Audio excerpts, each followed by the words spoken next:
Good afternoon and welcome to Is It Really Worth It podcast with Sean Byrne. I'd just like to give a big shout out to our sponsors, Tripod Crest, for all your tarmacking, planing and civil engineering work. They're your go-to crew for any work like that you need completing. Thank you very much, Tripod. This afternoon we have a living legend. Welcome Maurice Alexander Lothian, a.k.a. The Connector. Maurice, me and you go back. And the Maurice I know now, listen, you've always been a legend. You've always been a great influence, not just for me, but for a lot of people. But to where you've got to from where you came from is a journey what is going to change a lot of people's lives. But I want to start, obviously, before we get to the end, let's start at the beginning. Because what you're doing at the minute, I don't really think people understand just how tough your beginnings were and the trials you've had to get through to get to where you are now. Yeah. So where were you born? I was born in London, Hammersmith, London, yeah. What year? 1962. Good year.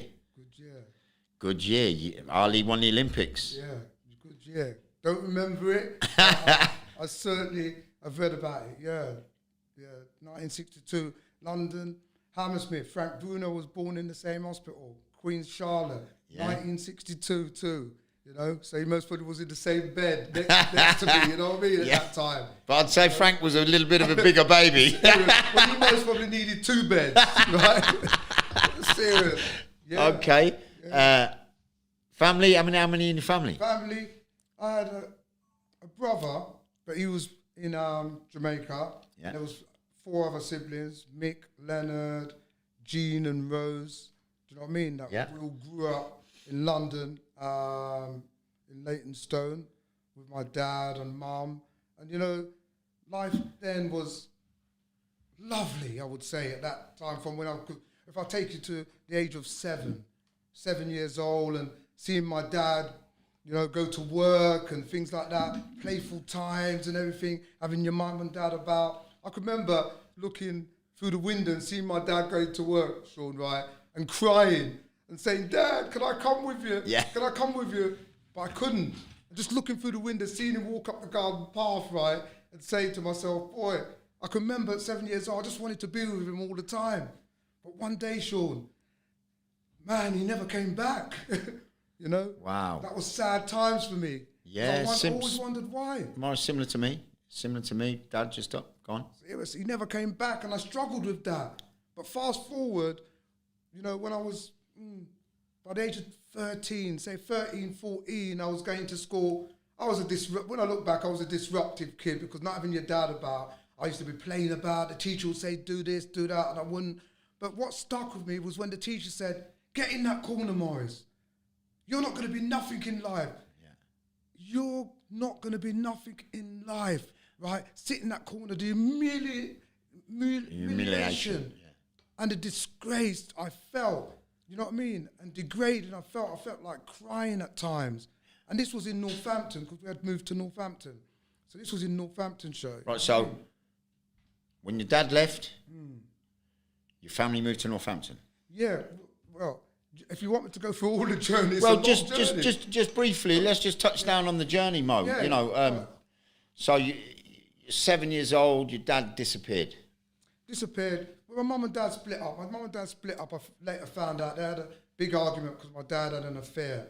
My mum wouldn't stand for that. Yeah. You know what I mean? So they split up. Strong woman. Yeah, strong woman. So she wouldn't stand for that. Yeah. So she got rid of him, in other words. So later on I found out he had an affair. That's why he didn't come back home. Right. You know what I mean? So moving on to that, we moved to the West Indies, because my mum had another boyfriend within about... we moved to West Indies when I was 11. So throughout that period, it was a journey of struggling, do you know what I mean? And everything with my mum. So from London to the West Indies? Yes, from London to the West Indies, then from the West Indies to Northampton. Right. That's when the teacher said I wouldn't be nothing in life when I was 13, 14 in Northampton. What school was that, Morris? That was at Cliftonville. Cliftonville School, the first boxing club I ever went to was at Cliftonville. Yeah, Cliftonville. And he said, I wish you could see me now. Yeah. You know, Yeah. amazing things. But yeah, so from that age, that stuck with me. You know, him saying I wouldn't be nothing in life. I wish that teacher had said to me, Morris, listen, what is your problem you're having with discipline? And I would have told him the social services at that time, the authorities wanted to take my mum away from her kids. Yeah. Do you know what I mean? That's how they used to be. There was no understanding, Morris. And put us in a home. Yeah. You know what I mean? Yeah. So if that teacher would have dwelled deeper, then he would have realised that there was problems that my siblings was having at home because my mum was sick. Do you know what I mean? So the authorities were saying, we need to put them in a home and separate them.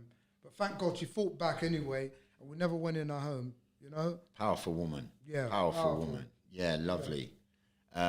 So you're 13, you're going through the stages of being told by your authoritative figures in the teachers, you're never going to be anything. So how did that make you feel, Morris? Did it make you feel like rebellious? That's what I mean. It made me feel like that. That's why I feel sorry for the kids now, and that's why I'm an advocate for kids now, because at that time in my life, that's a pivotal time in your life, 13, 14, you've got hairs on your balls now, right?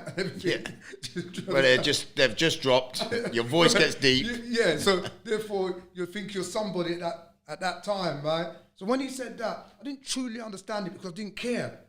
Because I was rebellious, shut up, whatever. Yeah. Do you know what I mean? But when I left school, what that played on me when I realised is confidence, belief in myself. Yeah. So when I left school, I didn't really believe in myself. I didn't know who I was. I didn't know who I was meant to be. Do you know what I mean? So we're coming. So you finished school. 15, 16, yeah. Yeah. 15, 16, I finished school, trying to get a job, but it seemed like there was a barrier there. You know, I would go for jobs and they'll turn me down. I can remember one time when my white friend went for the job and he said, Morris, listen, there's jobs here, there's vacancies here, I just got a job. So I said, yeah, all right, then I'll go. It was Telfer's.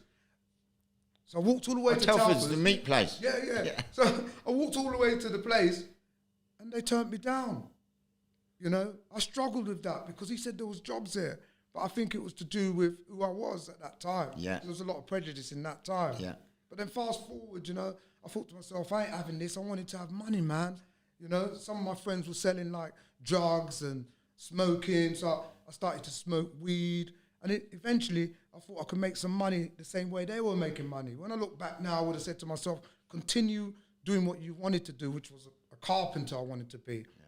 But I drifted into the drug trade. So you turned left instead of turning right? Yeah. I decided I wanted money now. Yeah. Because you were probably sick of being turned away from wanting money the correct way to get it. Yeah, in workers, but I did want to work at that time. Yeah. But I started selling drugs, Sean. I started selling drugs about 17. I've done that for 12 years. Yeah. You know, 12 years. Yeah. Going in and out of prison and not knowing what to do. I couldn't really see no one of my colour at that time that was doing anything. All I was taught at school was about Lord Nelson and whatever. I wasn't taught about anything to do with my black origin. Yeah, your culture. I think that would have powered me to want to be like somebody. Yeah. But I couldn't see no one of my colour that could say, yeah, I want to be like Muhammad Ali. I want to be like this one. I want to be like that one. Yeah. You know what I mean? Yeah. In my society. Do you know what I mean? Right, so 12 years selling drugs. You know, they say money is the root of all evil, Sean, but it's not. It's the love of money. Yeah. And I started to love money, like making all this money and everything, buying jewellery, buying gold, looking after my siblings and having the big car. But that isn't success like I thought it was. Success is me speaking to you here now. Yeah. Knowing who I am, knowing what I'm meant to be and not to be. That's success to me. Yeah. And I continued selling drugs. Even when I came out of prison, I was still going back and doing the same thing. Your first prison sentence? First prison sentence was like for drugs. Yeah. Going back there. And then I don't want to go back into that darkness. But I want to go through the darkness to get to the light. Yeah. Because your light at the present time, Morris, is so bright. Yeah, it's from being so dark. Yeah. So let's go through the darkness and let's get into the light. Yeah. So your first prison sentence, you've come out of the prison sentence, back to Northampton. Back to Northampton. Did you, on that prison sentence, get any support from your pals? No, when you're in jail, they don't want to know you. Do you understand? They don't want to know you. Once you're in jail, when you're out, they're singing and dancing because you got money, you got the car, and they want to drive about with you, raving, a lot of partying, and things that go on. But the minute you're away, they forget about you. This is what these young kids need to hear, Morris. You see, they think don't want to know you. They think it's all a badge of honour, and they're going to get everything when they get in there. Their mates are going to stand by them, but it never happens. We know this. I would say to any kid, listen, right? Think of a progressive idea. You'll get there. So long as you love what you're doing, just keep doing it. Yeah. You understand? And I kept doing that because I thought that was of me. Do you understand? Well, it was for the love of money. Yeah. And like you've said, Morris, that can drive you so down the wrong road. Yeah, definitely. So you've come out of the first prison sentence, you've gone back to the same lifestyle? Yeah, back to the same darkness, you know, because I would say you're a product of your environment. Definitely. Yes, I was a product of my environment. Show me your friends and I'll show you your future, Sean. Yeah, that's right. what it was like for me. The guys that I was hanging about with, that became me. Do you know what I mean? Because I'm doing what they're doing and we're all doing the same thing. Do you know what I mean? The second time I went to prison, it was like, you know, for doing something that I got accused of. Well, Morris, I was going to touch down on this. I know you went to prison for something you didn't do. Yeah. Which must have been demoralising and kind of abusive. You know, it's like the system's abused you. So that must have kind of woke up, you know, more rebellious feelings, more, you know, for something you haven't done to be locked up. Yeah. You know, it can only, bitterness must have set in, you know, like. But it's a police system. It's a police system. When you get known on the streets, I was known on the streets. I was known in that gang world. Morris, right? Listen, I'll tell you now. You were known, my first knowledge of you was Morris Lothian. He's a bad man. Morris was a bad man back in the day. So you start to become that product. Yeah. What you're labelled with, and this is what society does to everybody, even to this day. We become a product of our environment, and what we are judged and deemed to be, we seem to become. You know, so look, we're going to get there. We're going to get to the light. So you're still in the dark place. You've been locked up for something you didn't do. You've been accused of, you didn't do. You've come out of that prison sentence. Not guilty, Yeah. Yeah, but I got a not guilty. Yeah, you got a not guilty on it, but you guilty, still spent a long 6 time. months in there on remand. Do you know what I mean? I got Bedford prison. Bedford prison. Yeah, horrible. Guilty for doing something to somebody. Yeah. Which I never done. Got not guilty on it. So I've come out now, and I thought to myself, let me move to London. Do you know what I mean? Let me move to London, but still, I was dabbling still. But my catalyst was that changed my mindset completely. And I believe everybody needs a mindset reset at times in their life to make them aware. So my awareness... Just a rewiring. Yeah. My awareness changed when my son passed away. You know? So, during the prison sentence and the time on remand, you've had a son? Yeah. I had a few kids on the journey, Yeah. And one of my sons passed away. Very young, I understand. Yeah, 18 months old he was, Hard, horrible. Hard. Yeah. So, you know, how did you... Listen, you'll never get over that. You can never get over something like that, Morris, because no child's supposed to die before their parent. That's right, yeah. So how did you cope with that? What was your, coping mechanism for that? My coping, you're driving me down that way now, right? Yeah.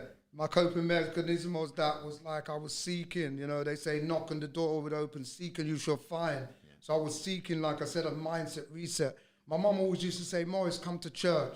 And I would say to my mum, nah, I ain't got enough time, because I was out there partying, drinking and smoking. But this time, Sean, my mind was not mine. I just didn't want to be in this world no more. I wanted to commit suicide. Do you know what I mean? I wanted to die because I only hugged my son about 10 to 15 times, you know, when he was alive, because I was out there partying and everything. And now he wasn't here. It was like, I didn't want to be here as well. So eventually I went to church. And how long was that cloud over you, Morris? You know, that must have been a dark cloud, man. It was a dark cloud for maybe about 3 to 4 months in the thought process of thinking what I should have done and what I didn't do at that time when he was alive, you know. Okay. It was, but when I look back now, thank God for that, because it took me out the darkness. That literally took me out the darkness. So now we're coming out of that dark place and we're just seeing a bit of light. You started to go to church? Yeah, I started to go to church. What church was it, Morris? Feeling happy. It was like Kensington Temple, a church in London. Yeah? Yeah. Christian church? Yeah, Christian church. Beautiful. Beautiful, nice, different environment. But the funny thing about that was, when I started to go to church and my friends found out I was going to church, they said that I've gone crazy. Well, you see, they're trying to pull you away from the church. Starboy's gone mad, they said. Yeah, this is what they think. This is the devil at work. Definitely. This is the devil playing hard with his people. Yeah. They make judgments and call you crazy. Yeah. I think listen, Morris, to make that transition to church is so beautiful. Listen, it's 35 years I haven't smoked marijuana. 35 years I haven't drank alcohol. Since that day, I went to church. The light started to shine bright, Sean, brighter and brighter. And I would say to everyone, adversity introduces a man or a woman to themselves. Yeah. Because it introduced me to myself, and the light started to shine bright. We are all the light. Yeah. And in our darkest hours, we need to focus on that light, the truth.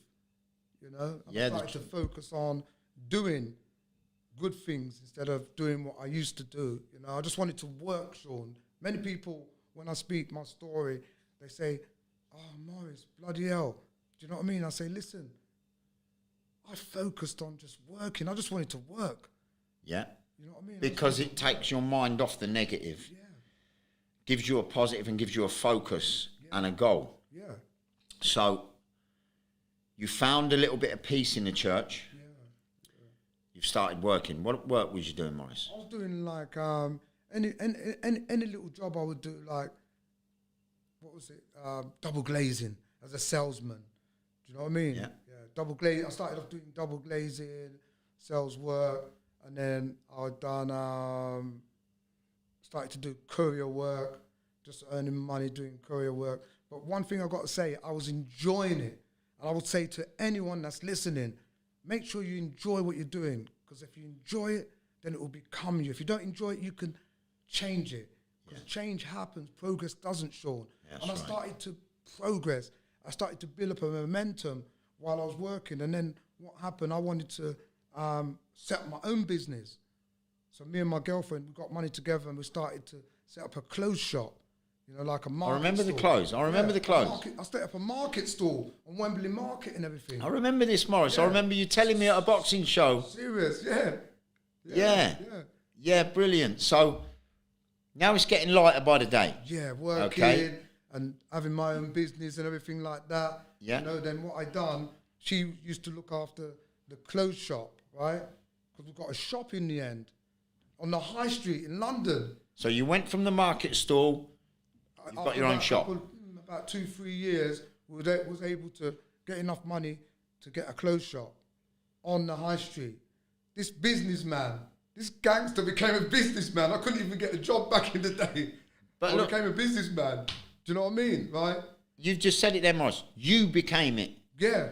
You know, you didn't... Yeah. You weren't asking anybody for help. You did it. I did it. Because I believed in myself. And that's what I'm trying to tell the kids about being aware of the possibilities you have within you. Yeah. Yeah. Because everything you want is within you, Sean. That's right. And a momentum started to build. And she was looking after the clothes shop, right? And I started to continue doing some couriering with some vans. Got one van, then two vans, and started to work doing that for a company. You know, they'll let you subcontract. Like, you know, like what they do with Amazon now. Yeah, you get yeah. a van and that. And if I gave you a van, you could go and work and get the work. And then you pay me for the van and pay me a percentage or whatever. Stuff like that. So I started to do that. Do you know what I mean? And then after that, it's like the guy that was running the courier place, he was going to take control of a executive car company. He was leaving there. So while my missus was taking care of the clothes shop, right, I was there. But then eventually I got the opportunity to go and work with him at an executive car company. You know what I mean, right? So the executive car company, is that a chauffeur company or a car sales or? No, it was like a chauffeur company, but executive work for the BBC and dropping people to work and picking up people, some famous people. From that, I started to work there. I think I started to work there because the vans were still working, the guys were still doing the vans, the clothes shop was still there, and I was building up something here by working, doing the executive driving. So you started this job as just another form of income. You didn't. Yeah. Did you have any? House, yeah, I wanted to buy a house. So it was just an extra bit of income. Did you have plans at that time, Morris, to form your own? No. This is the journey what I'm going to take you through now. Yeah. So from that, I just wanted to work hard. And I'm going to say one thing. Bruce Lee said this: knowledge will give you power, right? Character will gain you respect. Yeah. And I would say hard work has given the underdog the chance to be a champion. So I just wanted to work hard.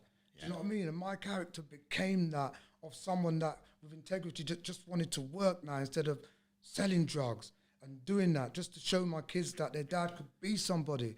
So by working hard and doing all these jobs, I saved up enough money to get a house. And it was while I was working at the chauffeur company now, I was working there, I think for about 4 years. The courier stuff died down and I was doing the shop was still there, and the chauffeur work that I was doing. And one day, I met this guy, he was a hedge fund manager, and I started to drive him. And all these other guys for the chauffeur company used to drive him. This is really fascinating. And he used to come in my car, and he used to just sit in my car. And I used to think to myself, this guy don't even say hello, he's a bit of a geek. Do you know what I mean? Yeah, he with glasses, sit in my car. But then after about 4 times of driving him, because every now and again, you know, you get a job and then you might get him, might not. After that, he started to open up to me and speak to me. He started to talk to me. Getting familiar. Yeah, we started to get a rapport going. A rapport together and everything. And then after about a couple of months, he started to open up to me saying he loved rap music. Yeah, this geek. That's why we have to be careful what we think sometimes. Yeah. Never judge a book, Mo. By its cover. Because guess what? He had the biggest volume of NWA, Dr. Dre music. I went to his house, he invited me in his house, and he had a collection of Dr. Dre music and everything. I was like, wow, this guy loved rap music. Do you know what I mean? Yeah. And then we started to get along, and so, like after about 6-7 months, he said to me, Morris, why don't you come and train me, like personal, because you know I was into boxing and that. He said, why don't you come and personal train me? Because in his company, he worked for like a £6 billion hedge fund company. Yeah. Right. He was only about, he was about 28 at that time. Right. He said, why don't you come? They used to have a personal trainer in the building where he worked. He said, why don't you come and take me for a run in Hyde Park, because the trainer that they got in there doesn't do nothing for me. So I used to go in there, give him a couple of weight stuff to do. Then we used to go for a run in Hyde Park. So I had to run in Hyde Park. I was like, shit. But he used to pay me for it, right? Yeah, I hope nobody sees me running it. So after he finished work, we used to go for a run in Hyde Park and all that. Lovely. And take him back. Then in the end, he said to me, Morris, why don't you come and work for me and I'll just pay you for working for me. Leave that company and come and work for me specifically. Driving my car, he had an S500 at that time, like Lady Diana's car that she used to drive, right? He said, you drive that, you can come to work for me, and you can also come to meetings with me. I was like, wow, this is like something from Eddie Murphy's movie. Because here I was driving him outside these big companies like Goldman and Sachs and Credit Suisse, Lehman Brothers. Lehman Brothers is one of the biggest companies that went bust in the crash in the world. That's right. Yeah. So, and here I was now driving him to work and coming in the buildings with him. So they thought I knew what he knew because I was like a confidant of him. So he would say, come, Morris, so that you could see what goes on. So he's going to sit down, having lunch, while the speculators, because he was a speculator, right? Because what the company does, they take the rich people's money that they've got hundreds of million and they invest it in the stock market. So they go to all different companies and they see what's going on, you know, who's doing speculators, which is going to be the best. And they put money down on that. So he would earn like $1 million a year in doing that as a speculator. Yeah. You know what I mean? Because from the hedge fund money that they had there, they would give him a certain amount to do stuff. So it was like amazing. That opened my eyes. And he said one thing to me. One day he said to me, Morris, you're more than a driver. I'm going to say to you this. That man knew me more than I knew myself because he's seen character there. Do you understand? He's seen something in me that I didn't see in myself. Because remember, I'm coming from the road. Yeah.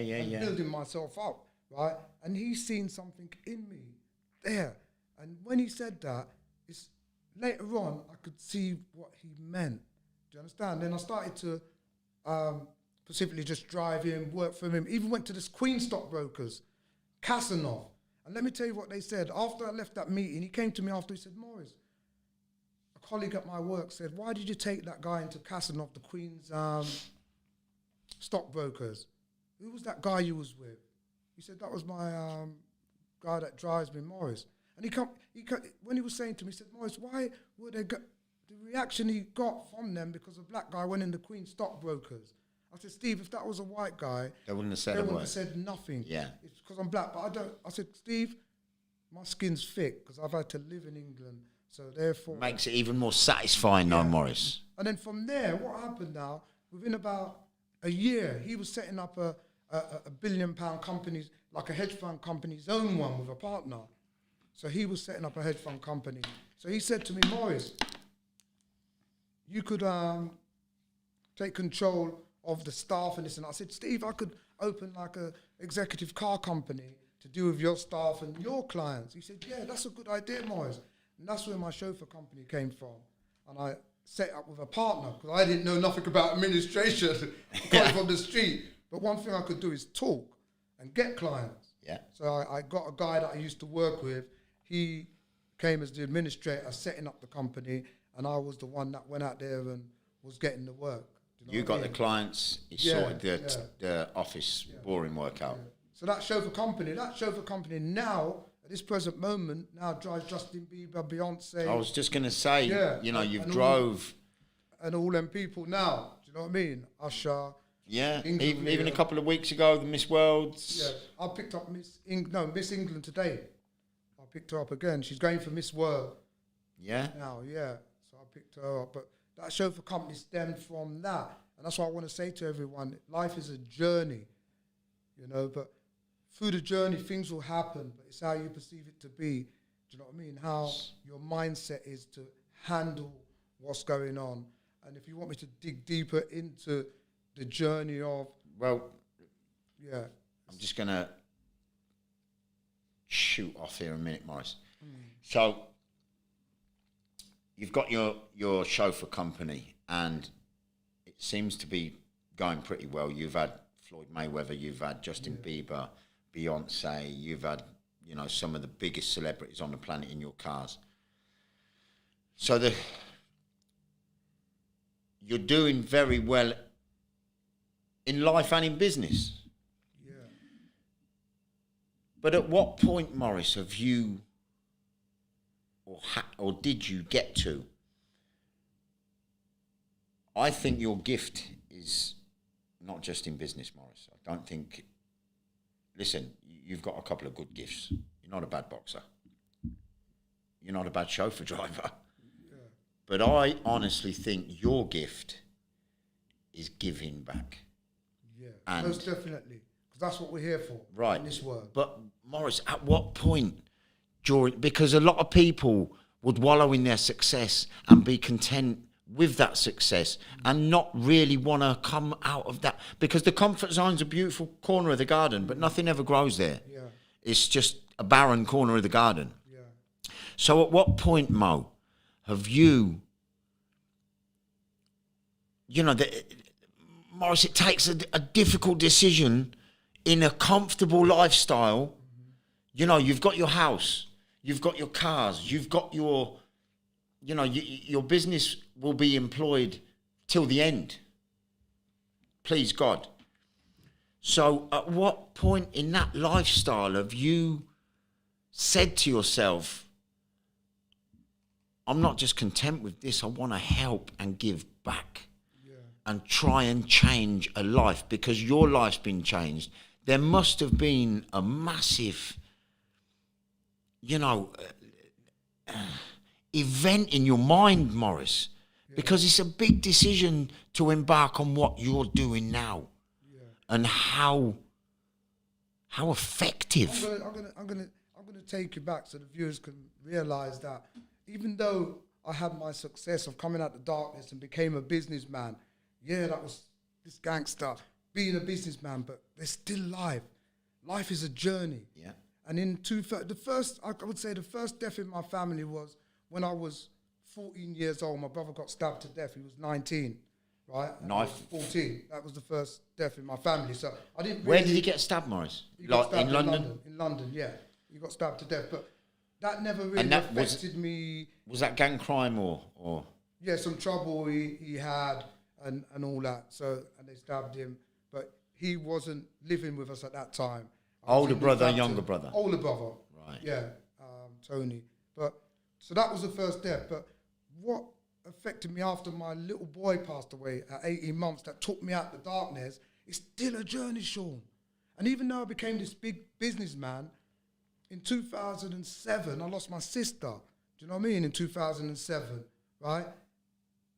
My queen, I would say, my best friend, she was, because we was a close family. We grew up together, fighting together, doing things together in Northampton. Do you know what I mean?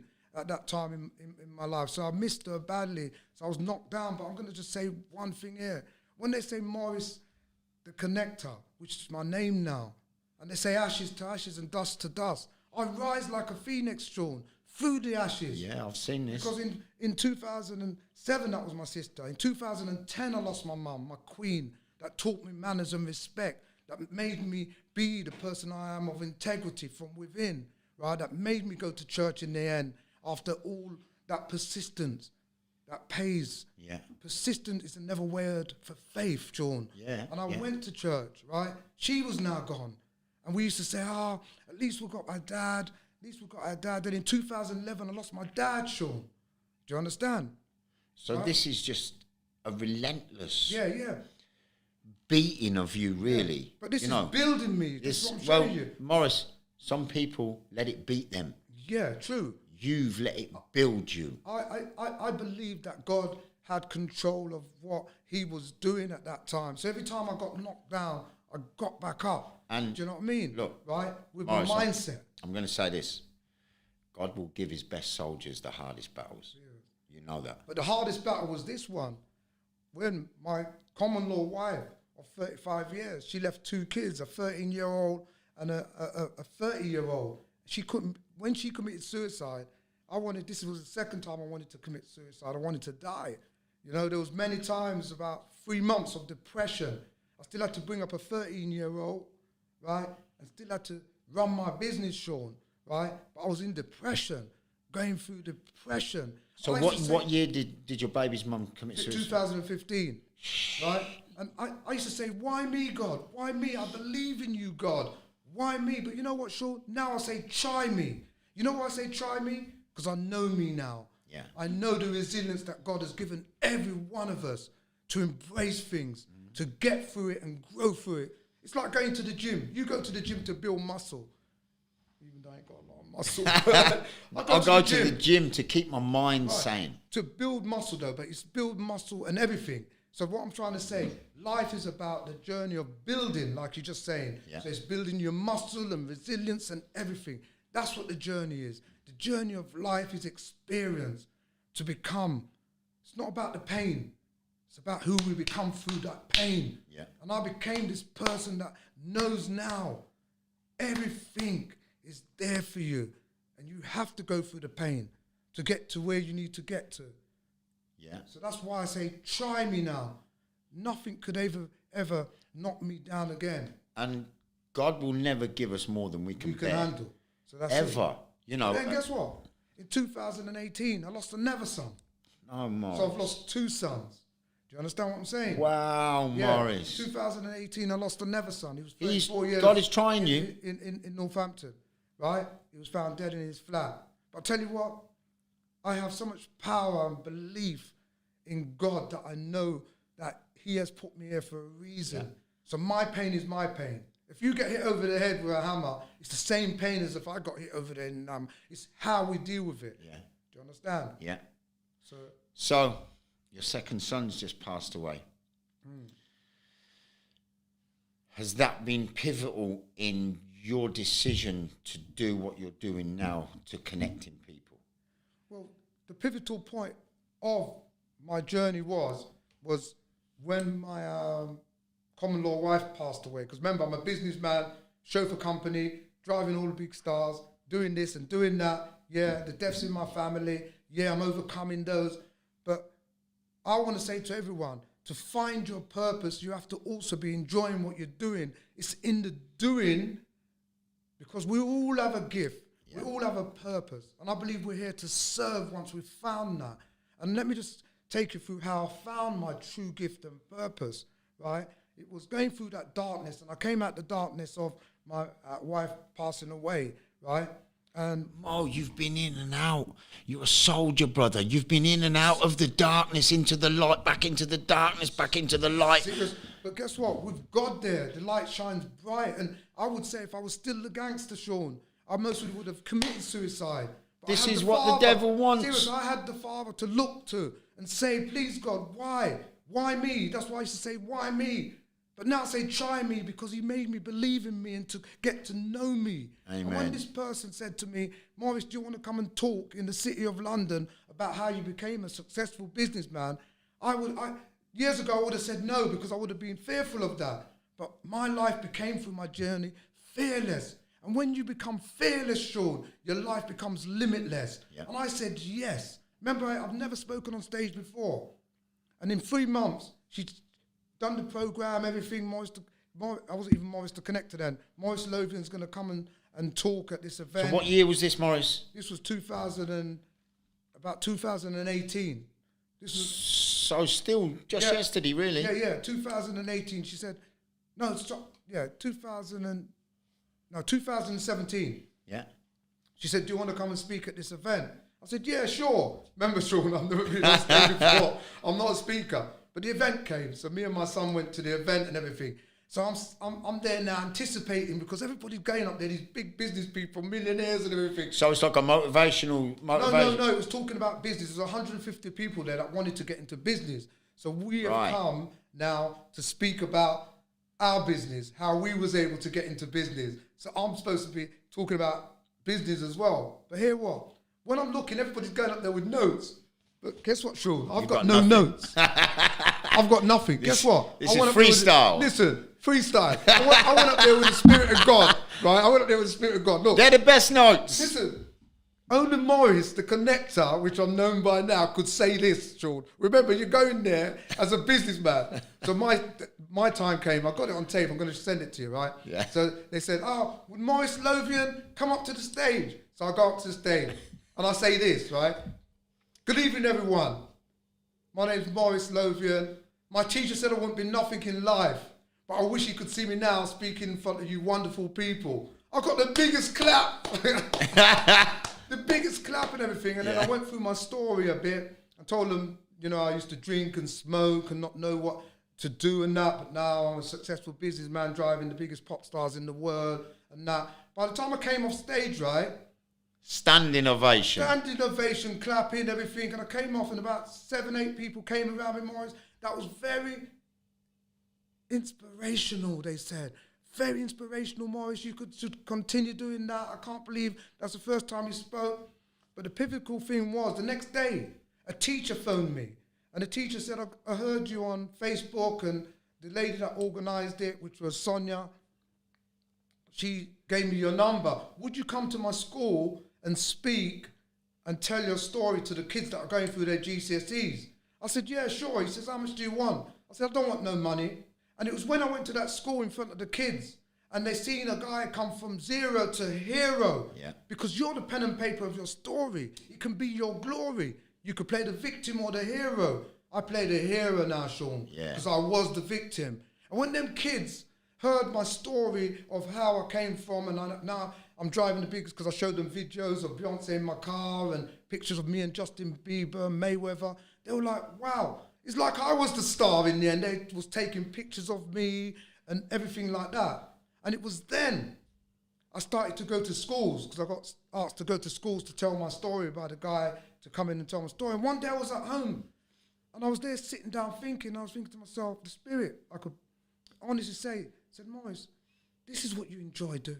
Yeah. This is what God has given you your pain for. Yeah. He's given you your pain to tell your story, to free others of their pain. And that's the way it becomes a gift. Because if you're suffering pain, Sean, right, it can become a gift because there's a reason for it when you recognize it. And then I thought to myself, I want to start studying this. And in 2018, and I started to study, like, that's the first time I So 2017, you've been into numerous schools now. Yeah, telling my story and doing like seminars and things like that in 2017. So 2018, you really start looking into this. Yeah, coming in 2018, I said, I need to study this. Because you know how much you're enjoying this. Yeah, I'm enjoying this now, and this is sort of what I want to do. When I see the response from the kids and everything like that, right, I thought to myself, this is what I want to do. So I started to look at motivational speaking, Les Brown, and all these guys and things like that. And one day I was at home, right, and I was looking on YouTube as usual, and I seen The Secret, right? And you must have seen that Secret before. The book, The Secret. No, yeah, but the video. And I listened to it, right? And I was like, after I listened to it and everything, I sat down. I'm not going to swear. I said, bloody hell, Morris, you are the secret. Because the secret's within you, Sean, and every one of us. What's within us, our inner world controls our outer world. And it becomes a secret when you don't know. But everything the secret speaks of you knowing yourself, believing in yourself, and having that confidence to portray that, what's within you, right? That became me. Do you know what I mean? That became me. And I started to say to myself, oh, this is what I want to do. I want to take a course. And I took a course in coaching, like inspirational speaking, life coaching. Mentoring. I started to study it. Do you know what I mean? And then I started to do this and go and do talks and things like that. And that's what I've become now. I've become a person of influence now because I go to schools and I've got my own charity now. Brilliant. Wow. Brilliant. And you still train? I still train. I go to the gym 3-4 days a week and I play tennis. Yeah, this man here, I'm not going to say my age because you should know my age. But I'm telling you, I feel so good. I'll give anyone a run for the money. Back in 2018 when I went in with the 28-year-old. And you boxed very recently, I know this. With the 28-year-old when I was 56. Yeah, and that was a good fight, Morris. Yeah, it was a good fight and it was a good display of discipline. Serious. So it's never too late for anybody. Never too late. Look, listen, I'm going to touch down now, Morris, because your family has suffered knife crime. You lost your brother. Yeah. You know, like, it's an epidemic now. I believe that the knife crime, the gun crime, the gang culture is the virus. It's the pandemic. It's not COVID-19. Put it this way. Sorry to cut you, right? In what year was it? It's about 15 years ago. I went to Downing Street, right? There's a picture of me at Downing Street. I've seen. Yeah. I've been to Downing Street. That was when Gordon Brown was Prime Minister. Yeah. And we spoke about knife crime. So that goes to show you. Yeah. It's still an epidemic that's gone worse. Yep. Nothing has happened to stop it getting worse. Well, it seems... Look at that. Morris, it seems... Listen, when we were kids, we had youth clubs. We had boxing clubs all over the place. We had places we could go. The government seems to be taking these away from the kids. Yeah. And that's what I believe. Sorry to cut you, right? I believe, right? That's why I have a charity now for the schools. You understand? So I go around schools speaking, and what I want to set up is school for alternative learning, life skills and empowerment. Because that's what the kids need. Yeah. They need to learn about life skills and empowerment. Empowerment in a way that they know who they are. And their worth. Their worth. Most important, their worth. Give them something that they would love to do. And that will become them. Yeah. They'll enjoy it. But when they're going to school and you're getting things shoved down your throat that you don't like, find out what they love. Yeah. When they love that, like a progressive idea, because every kid know what they want. Yeah. Don't take that away from them. Give them something that they'll enjoy doing. Their dream. Yeah.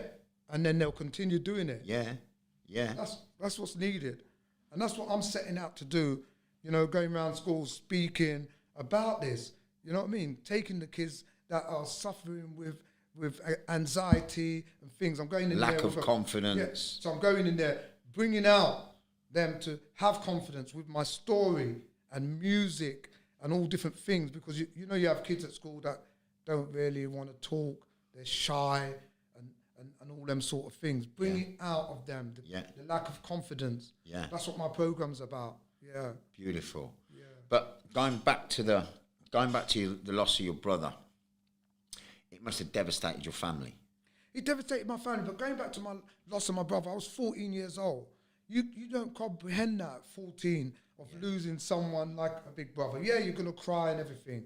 But when you lose like an 18-month-old son, that I didn't want to kill myself when my brother died when he was 14, when he was 19. Do you understand what I mean? Yeah. Because that was a different feeling to Losing your child. losing my kids. Do you know, Yeah, you know what yeah, I'm saying? yeah. Not that I didn't feel it. It was a different feeling because he was 19. He didn't live with us for long because he came over from Jamaica and that.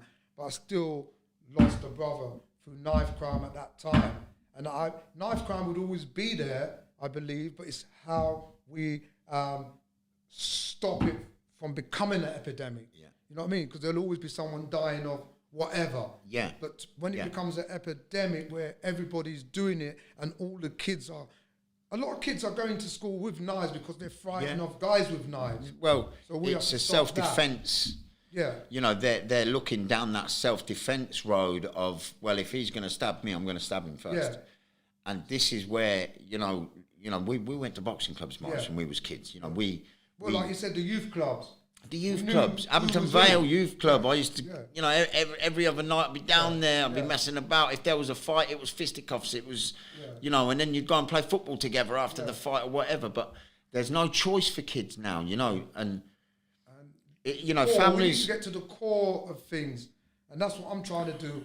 We only could do our best, Sean, and I'm trying my best with what I'm doing with my program. Morris, listen. Do you know what I mean? Everyone's got to tip their hat to you, my man. You're just absolutely kicking it out of the park. But, you know, I believe kids should be given a lot more options and a lot more, like you say, they kind of get beat down in schools by the authorities. You know, they're told they're never going to be anything. They're told they're never going to do nothing with their lives. That messed up my confidence in a way as well when I left school, in being told. If you're being told something all the time, do you know what I mean? It starts to set in. It starts to set in your mind, you know what I and mean? your psyche starts to believe that. Yeah. So that's, you know, that look, Morris, that blows your character clean out the water. You know, that shows what kind of character of a man you are. Yeah.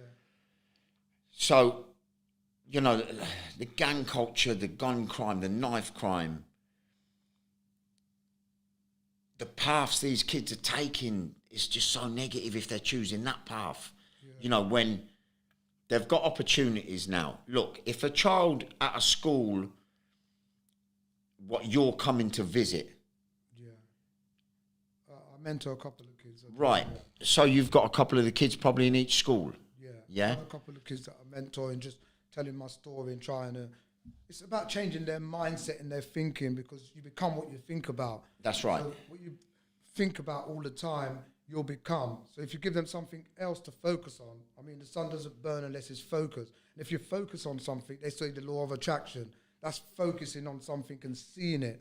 Do you know what I mean? And this is what the kids need, They need something to focus on that they believe that they can do, which is the enjoyment that will change that mindset if they enjoy doing something. And that's what my program, I have a program, a Focus and Believe in Mindset program, which I'm taking about and using, because like I say to people, Sean, I didn't read this in a book. I lived this. You've lived this, Morris. That's on the street. Morris, listen, you could read 1,000,000 books. You will never be as good as you are because you've lived it. So the books ain't really going to make you any better than what you are. Yeah. Because of your life, you've actually got the story in you. You don't have to read it, Mo. Do you know what I mean? Understand it and overstand it. That means I'm whole in the way of the mindset. Do you understand? The mindset, to reset someone's mindset. I reset all the, because I have a coaching program, so I can literally change people's mindset. And the only reason why I can change their mindset is with my story going deep within them, for them to realize that, listen, you have a story as well within you. But what story are you telling yourself? That's right. Listen, what story are you telling yourself? Is it a negative one? Is it a positive one? Yeah. You seem to have turned every part of your negativity into positivity, Morris, and from pain to power, Sean. From pain to, yeah, that's a good one, yeah. And it's not about the power that I have now, it's about the empowerment that I give. So, you know, you could use the power to manipulate, but someone, a leader, a real leader, is someone that leads people and lifts them up. Yeah. A leader is not a manipulator. A leader is of service. Yeah. A leader serves. Yeah. Serves others. That's what a great leader should be. And that's what I believe. I believe we're kings and queens, right? And when we're born, we're dying. And we're fighting to become. I'm talking from my perspective now. We're fighting. I was fighting to find myself, okay? Yeah. So on this journey, I had to suffer all the losses and all the adversity to find myself, to become who God wanted me to become. Yeah. So when I look back, I thank God for the death of my son. Because would I be the person I am here today speaking to you? Would I be more connected, that's connected to his inner self and knows his self? True. Do you understand? Yeah, very true. I found myself. You have to get lost to get found. Yeah. Right? I found myself. I found my gift. I found my purpose, which has become, and I'm serving. And I'm going to say one quote to you, which you're going to love. Muhammad Ali said this: the service we pay to others is the rent we pay for the room here on earth. And I believe we're here to win or learn, right? We have a win. A winner's a winner. Yeah. Do you understand? A loser's a loser. Which one do you want to be? Second place is the first loser. Serious, man. Such a small margin. Right? Brilliant. Yeah, life is like, the way I look at it, you're either in a storm, going through a storm, or coming out of a storm. Coming out of the storm. Do you understand? Yeah. Right? This is life. So we have to look at it. Some people, I believe people are just stuck in their thought process, the way they think. Do you understand? Yeah. Because if you change you by doing something new, it will change you. Yeah. Because everything's just a habit. It's a habitual word. Learning is a habit. Yeah. So success is predictable. Do you understand? It is predictable success because we was all born to be successful. That's right. Yeah. You'll never see a fish that can't swim or a bird that can't fly. Do you understand? Yeah. Every one of us was born to be successful, but we lose track of it by conforming and believing in we can or we cannot. Yeah. Someone that says they can and someone that says they cannot, they're both right. Which one do you want to be? I always say I can. Yep. Yep. You know what I mean? I will. I will, I must. Yeah. And I can. Yeah. I will. Yeah. You know? What a story, Mike. What a story. It's absolutely brilliant. So I want to finish with, and you can take as long as you want on this, and I want you to. I want to finish with your message, Morris, because, you know, our pods, is it really worth it? And we want to target the knife crime, the gun crime, the gang culture.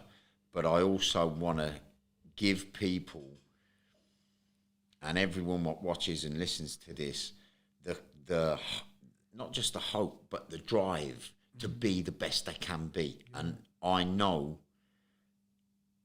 you can drop some bombs in what you're going to say. Yeah. So give us your message, man. My message throughout my life has been, I've always been a fighter, right? And I believe in every one of us and everyone that's listening, within you, you have the power to fight back. I believe that everyone has a reason to be in this world, right? I believe we have the ingredients. Like I always say when I'm talking on stage or online, I have all the ingredients now: determination, dedication, right? And most importantly, I make the right decision and choices now. That's my ingredients. I rise with baking powder. If I was a cake, Sean, I would eat myself. I love myself so much, Sean, now. Do you understand? I love myself so much. And basically what I want to say to people, start loving yourself. Yeah. Start believing in yourself. Stop thinking about the outer. Like I said, Sean, materialistic things that I used to think of the outer. We need to love ourselves and think of us inside. Sit down. Think what you really want. Because with a vision, that's your direction. You gave me the directions to come here, Sean. Yeah. If I never had that, I would be lost. You'd never have found it. All right. Yeah. So many people are lost, Sean. They've got no vision. They've got no clarity. Do you understand? Yeah. Right? And once you have clarity and you can see clearly, you can get excited about what you see in your life. I can't see what God has given you. They say imagination is everything. It's our view to our life coming attraction. So what are we dreaming about? Because there's no dream without reality, Sean, right? And when I dream, and I've dreamt, I dream big, because I'm going to be one of the biggest speakers in the world, right? And I know that. So everybody needs to think big.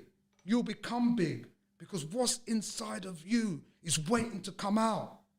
You are unique, Sean. That's why you're here now, we all after are. what you've been through. Yeah. I'm unique within myself. We have a different handprint, footprint. We also develop a blueprint, because everything in this world, there's a system. McDonald's has a system. Starbucks has a system. It was all created. The government, they have a system. Yeah. And that system is displayed around the world. What about your system? The system I'm talking about is your belief system. Because if you believe, you see it. It's not seeing is believing like I used to think it is. Yeah. It's believing is seeing, right? And when you believe, faith is to believe in what you can't see. And I can't see, but I believe what I'm going to be or not to be right now. Do you understand? Right now, if you had told me I'd be a life coach, a transformation coach, that's what I call it. I'm transforming lives. If you would have told me I'd be an international speaker, which I am now, if you would have told me I've got a show on Apple TV called Something of Substance, right, that talks about life skills, empowerment, solutions, and answers and questions, Something of Substance. If you had told me I was writing a book, because I have a book that I'm writing that's coming out in 3 months' time about my life. If you had told me I'm going to make it into a movie, because Hollywood has contacted me and wants my story, right? And Netflix. But I think I'll give it to Netflix, right? If you had told me... Decisions, Morris, they must be so difficult. Serious. If you had told me I was going to be this person that would have a charity that would turn my life around, where I'm teaching kids and going to schools, right? If you had told me I would have went to Africa, where I went last year. I went to Africa to see my daughter that moved out there. And when I went to Africa, I went to a school and I seen the kids just had pens and pencils they didn't even have, some of them. I went, Sean, and bought 50 of them, resources and things. And their happiness and joy. You could check out on my website, Moisture Connector. I've seen it with the kids over there. CIC.uk.org. That is my charity, right? And seeing the kids, how happy they was. I came back, Sean, with a vision and mission. And I'm saying to every one of you, what is your vision and what is your mission? I'm going to tell you mine. I came back with a vision and mission before I die. With or without a team, because it takes a team to score a goal, as you know, in football, right? I'm going to make sure I get a team together to get resources out to Ethiopia to set up a school for the kids out there and the kids in London to teach them life skills and empowerment. And I've started to do that with my charity and going to schools with a program that I have. Do you understand? So if you had told me all of this, that I'll be driving the biggest pop stars in the world like Justin Bieber would be my friend and things like that, I'll say, listen, Sean, get out of my face before I punch you, boy. I'm telling you. And that's where Morris the Connector has come from. And I want to say to everybody, listen, believe in yourself because you have the power. You have the glory. Get up like Bob Marley said and stand up for your rights. Yeah. No retreat, no surrender. That's what I'm talking about. Because the fight we have, it's not about me anymore, Sean. It's about others. Yeah. It's a service to others now. My cup's full now. They talk sex is a pleasure. They have all different pleasures in the world. But the pleasure I get is when I give. Yeah. When I give to someone. Because love, with love, we elevate. With love, there's no hate. Yeah. We elevate to speculate. Then we relate. And then we associate. Love is the highest frequency in the world. Once you're up there, I don't hate no one. I love everyone. Yeah. But if you don't love me and you hate me, just stay away from me. Because I'll still love you. Yeah. Do you understand? Yeah. And this is the pleasure I get now from giving back to people in telling my story, which has become my glory. That sets me free every day. You know? So yeah, Sean, I would say to everyone that's listening, I believe in you. Do you believe in yourself? Because I know you got it. And that's what I do with my coaching program. It's called Focus and Believe in Mindset Program, for you to be incredible with everything you do. Because I believe in you, every one of you that's listening. Morris Lothian, it's been a pleasure. Yeah, man. Nice one, man. It's nice being in our position where we can teach and each one teach one. Do you know what I mean? Because it's not about me, it's my message. And I believe God gave me this message to give back now. Yeah, that's why I'm alive. And I'll say to everyone, again, excuse me, my mum used to call me a pal when I was 7 years old. That's why I'm now getting paid for speaking. So everybody's got a gift. Everybody's got a purpose. It's about you finding it, you know. So I just want to leave everybody with that. Like, go and get it, man. It's out there for you. Yep. Just believe. Find something. It doesn't happen overnight. Rome weren't built in a day, Morris. It's about what you're doing. So don't worry about when, everyone. Worry about what you're doing to make it happen. Yeah. Because it would happen. Yeah. Because I could bet any one of you that's listening, if you do something over and over for 40 days or more, consistently, it'll become a habit in something that you can become. Yep. So long as you enjoy it. Yep. Yeah. Thank you very much, Morris. Yeah, man. Love being here, man. Respect.